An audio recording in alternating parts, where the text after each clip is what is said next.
ngantri nggak di belakang? Hah? Lu ngantri nggak di belakang? Gue tanya. Ini di sebelah saya udah bisa masuk.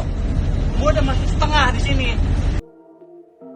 Pengendara yang pukul sopir bus Transjakarta menyerahkan diri di Polres Metro Jakarta Selatan.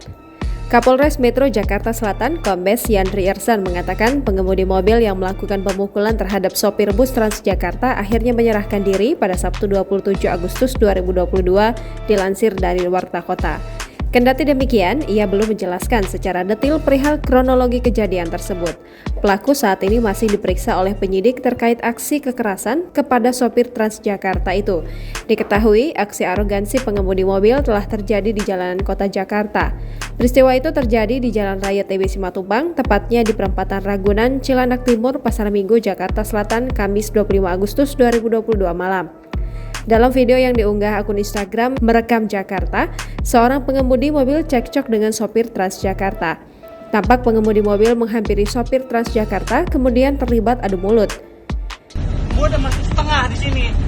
Terus lu mikir, PLH Kasubdit Gakum Ditlantas Polda Metro Jaya, Kompol Edi Purwanto membenarkan adanya kejadian itu saat dihubungi pada Jumat 26 Agustus 2022. Edi mengatakan, kasus tersebut saat ini tengah ditangani Polres Metro Jakarta Selatan. Di sisi lain, Wakil Gubernur DKI Jakarta Ahmad Riza Patria meminta kepada PT Transjakarta untuk melaporkan kasus pemukulan yang dialami pengemudi bus ke aparat penegak hukum.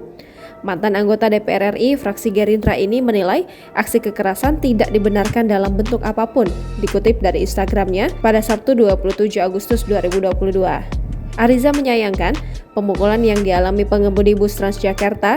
Dia mengajak seluruh masyarakat Jakarta untuk ikut mencegah tindakan kekerasan dan main hakim sendiri.